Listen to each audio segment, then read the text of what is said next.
Namaskar, my Kumar, psycho counselor. Today we are going to discuss about bipolar disorder. Bipolar disorder is known as manic depression and it's a mental disorder. यानी कि यह मानसिक समस्या है। इससे हिंदी में द्विध्रुवी विकार भी कहते हैं। इस बीमारी में जो व्यक्ति होता है उसका मूड बहुत जल्दी बदलता है। यानी कि वह कभी बहुत खुश रहेगा, कभी बहुत दुखी हो जाएगा, कभी कभी इतना दुखी हो जाता है कि डिप्रेशन में चला जाता है। इस बीमारी में व्यक्ति का एनर्जी लेवल तथा लेवल ऑफ एक्टिविटीज़ दोनों चेंज हो जाती हैं। यानी कि उसके अंदर काम करने का उसको बिल्कुल मन नहीं होता है, एनर्जी लेवल बिल्कुल ख़त्म हो जाता है। तो मूड के साथ साथ energy level and level of activities सब चेंज कर देती है बीमारी। इसमें व्यक्ति चिड़चिड़ा हो जाता है, बहुत उदास हो जाता है, कभी कभी बहुत उदासीन हो जाएगा, कई बार इतना डिप्रेस हो जाता है कि अटेम्प्ट टू सुसाइड कर लेता है। बाइपोलर डिसऑर्डर 3 तरह का होता है। पहला जो इसका प्रकार है उसे हम बाइपोलर फर्स्ट कहते हैं। यह कम से कम 7 दिन तक रहता है। यानी कि बाइपोलर फर्स्ट से ग्रसित व्यक्ति कम से कम 7 दिन तक उसका मूड डिस्टर्ब रहता है। कई बार तो वह इतना सीरियस हो जाता है कि उसे तुरंत हॉस्पिटल ले जाना पड़ता है। और bipolar first have depressive and manic symptoms at the same time. यानी कि इसका मैनिक और डिप्रेसिव सिम्टम्स एक साथ दिखते हैं इसमें, तो ये बाइपोलर फर्स्ट है। और इसका जो दूसरा प्रकार है उसे बाइपोलर सेकंड कहते हैं। और सेकंड में क्या होता है कि अवसादग्रस्तता और हाइपोमेनिक एपिसोड दोनों एक साथ पाए जाते हैं। इस बीमारी से जो व्यक्ति होगा उसमें डिप्रेशन में वो चला जाता है।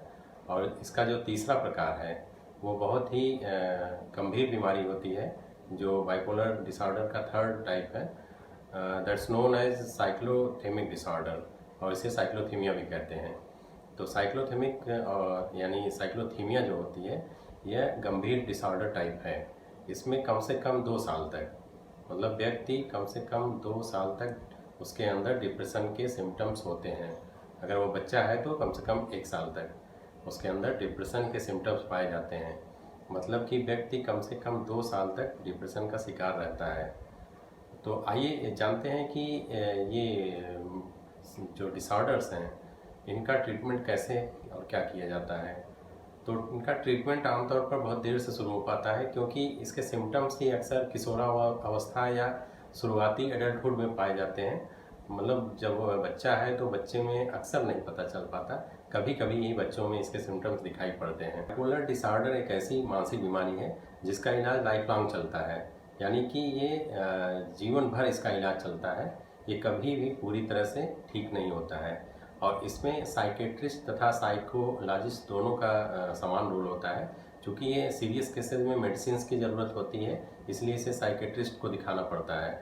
और साइकोलॉजिस्ट काउंसलिंग के माध्यम से ग्रसित व्यक्ति का इलाज करते हैं। चूँकि साइकोलॉजिस्ट व्यक्ति के दिमाग को पढ़ सकते हैं, इसलिए उसके मनोभावों को समझ जाते हैं और उसके भावनाओं तथा विचारों को काउंसलिंग के माध्यम से बदलने का काम करते हैं। यानी कि व्यक्ति के जो विचार हैं, उसकी जो भावनाएं हैं, उनको बदलकर हम उसे उसके माइंड को स्वस्थ कर सकते हैं। तो ये बाइपोलर डिसऑर्डर था जिसके बारे में हमने अभी डिस्कस किया है। इससे संबंधित या किसी भी मानसिक समस्या या साइकोलॉजिकल प्रॉब्लम से रिलेटेड कोई प्रश्न हो या फिर कोई परामर्श चाहते हैं तो आप हमें हमारे कमेंट बॉक्स में लिख सकते हैं, या फिर आप हमें हमारी ईमेल आईडी पर लिखें।